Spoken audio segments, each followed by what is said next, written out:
मेरा सवाल ये था कि बहुत सारे लोग हैं जिनको कन्फ्यूज़न है 12 लाख वाले पे। तो मेरे पास भी बहुत सारे सवाल आए थे, तो मैंने कोशिश किया जवाब देने का। ये 12 लाख वाला सिस्टम है क्या? क्योंकि दो सवाल पूछ रहे हैं। एक तो पूछ रहे हैं कि आप स्लैब शुरू कर रहे हैं 4 लाख से और कह रहे हैं 12 लाख तक टैक्स फ्री है। ये बड़ा ही मतलब वो पहले से बनी है। लक्ष्मण जी, अब क्या है कि इसमें देयर आर टू स्टेटमेंट्स। एक, 12 लाख तक टैक्स नहीं है, अगर आप ये कहें तो ये गलत है।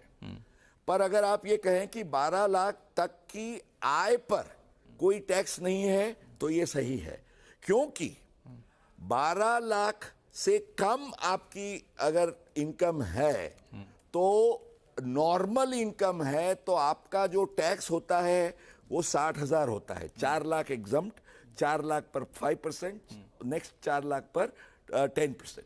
तो ये कितना टैक्स बनता है? 60,000। तो 12 लाख पर नॉर्मल टैक्स 60,000 बनता है। 87A का रिबेट जो है आपको 60,000 मिलेगा। तो 60 के सामने 60 निकल गया तो 0 हो गया। पर इसमें जैसे मैंने बताया, अगर कैपिटल गेन्स आता है तो कुछ टैक्स भरने का होगा। ज्यादा प्रॉब्लम ये होता है कि कैपिटल गेन पर हम नहीं देंगे, ये सवाल है। अब वो क्वेश्चन रहेगा, हमने ऑलरेडी काफी चर्चा की है। पर बहुत क्लियर है कि एक बार 12 लाख से आप आगे निकल चुके तो फिर केवल मार्जिनल रिलीफ कैन हेल्प। इस मार्जिनल रिलीफ हम चर्चा कर लेते हैं। मार्जिनल रिलीफ का पहले तो नहीं थी रिबेट। एक बार दर्शकों को, तो मार्जिनल रिलीफ का मतलब ये हुआ कि 12 लाख आपकी आमदनी है, अगर मान लिया 12 लाख 10,000 हो गई तो क्या पूरे 12 लाख 10,000 पर लगेगी? ऐसा नहीं है, क्यों बताएंगे मुकेश जी? अभी जैसे समझिए कि 12 लाख 10,000 किसी की आमदनी है, अगर ये मार्जिनल रिलीफ नहीं होती तो क्या होता? 12 लाख पर 60,000 का टैक्स होता है और बाकी 10,000 जो है उस पर आपका टैक्स 1,500 होता है एट 15%। तो आपका टैक्स, इनकम होगी 12 लाख 10,000, टैक्स होगा 61,500। Now this is weird. 10,000 बड़ी हो से 61,000 रुपए टैक्स देने तो इसलिए अब मार्जिनल रिलीफ क्या कहती है कि भाई अगर 12 लाख 10,000 है तो आपका जो टैक्स होगा वो आपकी जितनी इनकम 12 लाख से ऊपर है उससे बढ़ नहीं सकता। सो 61,500 will be the actual arithmetical calculation, but marginal relief देते हुए आपको भरना होगा केवल 10,000। और ये जो मार्जिनल रिलीफ है ये चलेगी 12,71,250 तक। क्योंकि होगा क्या, 71,250 टैक्स बनता है 12,71,250 पर। दोनों जहां बराबर हो गया वहां पे। फिर उसके बाद मार्जिनल रिलीफ खत्म हो गई। उसके बाद आपको काम में क्या आ सकता है? अगर आप सैलरीड एम्प्लॉई हैं तो लक्ष्मण जी, आपको स्टैंडर्ड डिडक्शन, या तो जे कन्वेंस अलाउंस, या तो आपका एनपीएस। तो ये आपके ब्रह्मास्त्र हैं, छुपे हुए शस्त्र। उसका उपयोग आप करके, मैंने जैसे आपको बताया, आप 14-15 लाख तक भी जा सकते हैं। So that is what. इसमें एक और मुझे कंफ्यूजन दूर कर दिए। कई लोग पूछ रहे हैं कि ठीक है 12 लाख तक है तो हम वो मार्जिनल रिलीफ लेके 12, 70, 75 तक हम उसका फ़ायदा उठा सकते हैं, लेकिन कोई सैलरीड एम्प्लॉय है, उसको स्टैंडर्ड डिडक्शन भी चाहिए। स्टैंडर्ड डिडक्शन माने 75,000 का हो रहा है, तो उसको मार्जिनल रिलीफ का फ़ायदा कैसे मिलेगा? ऐसा होगा कि 12,75,000 गिनने के बाद उसकी टैक्स की कैलकुलेशन शुरू होगी ना। अच्छा। क्योंकि अब जैसे उसकी इनकम हुई 12,80,000, तो 12,75,000 उसका जो है आप 12,80,000 पर आपको टैक्स गिनना होगा। तो 12,80,000 पर जो आपका टैक्स आएगा वो काफी आएगा, क्योंकि 12 लाख पर 60,000 होगा और 80,000 पर और 12,000 हो जाएगा, तो 72,000। तो 72,000 आपको टैक्स भरना होगा 12,80,000। 12 लाख तक की इनकम पर नॉर्मल इनकम है तो 60,000 का आपको बनता था, रिबेट बनता था, 0 टैक्स होता है। अब जब आप 12 लाख क्रॉस करते हैं तो 12,71,250 तक आपको marginal relief will protect you to the extent कि आपका टैक्स है वो आय से बढ़ेगा नहीं। पर इसके बाद जो भी है वो आपको टैक्स भरना है। और इसमें आपको ध्यान ये रखना है, हालांकि अब टैक्स के रेट्स, क्योंकि 24 लाख पर अब आपका टैक्स बनता है केवल 3 lakh, average rate is only 12.5%। तो आप ये देखिए कि इन टोटलिटी आपको क्या फायदा है। अच्छा, 2 चीजें और याद रखनी है लक्ष्मण जी, कि ये जो 12 लाख वाली पूरी बात है वो केवल इंडिविजुअल होना चाहिए, रेजिडेंट होना चाहिए और नॉर्मल इनकम के संदर्भ में। ये 3 चीजें, they are the important things. अगर कोई एनआरआई है, इंडिविजुअल है पर एनआरआई है, नॉन रेजिडेंट है, उसको ये 12 लाख वाला नियम नहीं लागू होगा।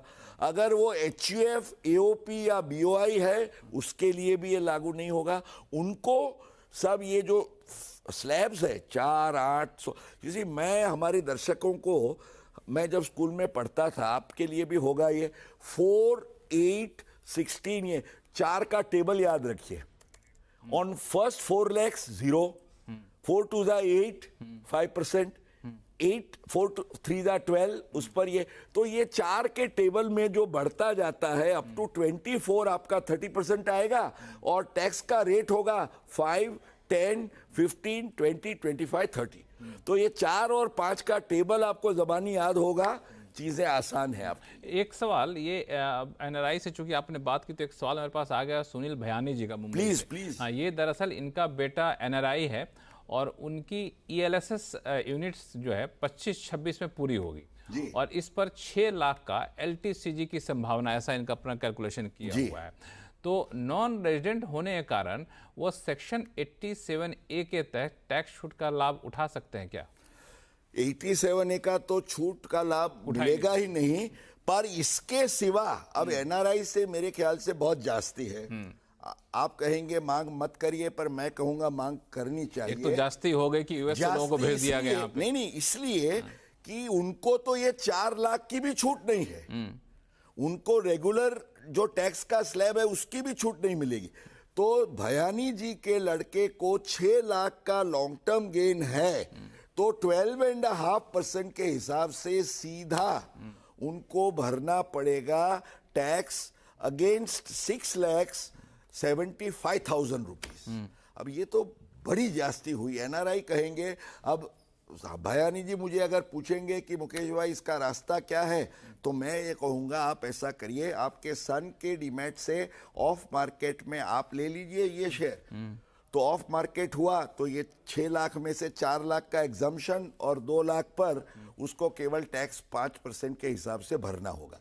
तो 75,000 की जगह वो केवल 10,000 का टैक्स भरेंगे और फिर भयानी जी खुद उसको मार्केट में बेच के रेगुलर वो जो उसका है उसमें कोई गेन रहेगा नहीं। जी तो आपके लिए बड़ा सही तरीका है। लक्ष्मण जी ये जो है ना, ये बजट मेरे ख्याल से जैसे हम क्रॉसवर्ड पजल होता है ना, इसमें बहुत सारी बढ़िया बातें हैं और मैं एक शेर प्रस्तुत करना चाहूंगा एंड में। कि भले ये छोटी मोटी चीजें चुभने वाली हो, लेकिन मैं तो पिछले 49 सालों से 49 इयर्स से मैं बजट की एनालिसिस करता हूं, ऐसा अद्भुत मिरेक्युलस टैक्स सेविंग बजट मैंने देखा नहीं है।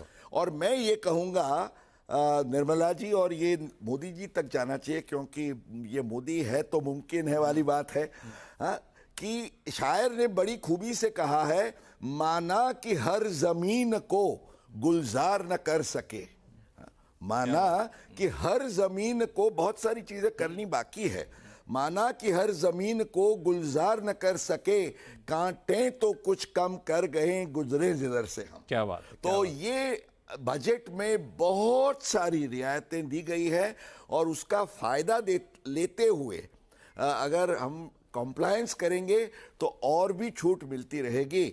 और नया बिल भी आ रहा है, हम आशा करें कि उसकी और हम आगे बढ़ें। बिल्कुल, और इसी तरीके से जैसा आपने देखा कि हर बारीकियों को हम लोगों ने समझाया टैक्स गुरु के जरिए अपने दर्शकों को, ऐसे टैक्स पेयर्स को आने वाले दिनों में भी जो भी पेचीदगियां उलझनें निकल कर आएंगी, चाहे नए इनकम टैक्स बिल से हो चाहे बजट से हो, हम आप तक लाते रहेंगे। आपके पास कोई भी सवाल हो इससे जुड़ा हुआ तो आप हमें ज़रूर लिख भेजिए tax@moneycontrol.com पर। और सवाल जब भेजते हैं ना तो 2 चीज़ का ख्याल रखिएगा, मोबाइल नंबर 1-2 दे दीजिए ताकि एक न लगे दूसरे से बातचीत आपके सीधे ऐसे टैक्स एक्सपर्ट से करवा सकूं, और अपना नाम ज़रूर बताइएगा, और फिर अब तक हम सीधा डायरेक्ट ऐसे ही टैक्स एक्सपर्ट से बात करा के आपको उलझनों को दूर करने की कोशिश करेंगे।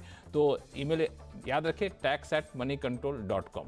और टैक्स गुरु में फिलहाल इतना ही। देखते रहिए CNBC आवाज़। मुकेश पटेल जी, आप हमारे स्टूडियो आए, इसके लिए बहुत बहुत धन्यवाद, बहुत अच्छा लगा।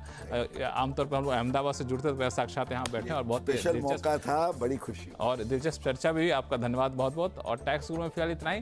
देखते रहिए CNBC आवाज़। नमस्कार।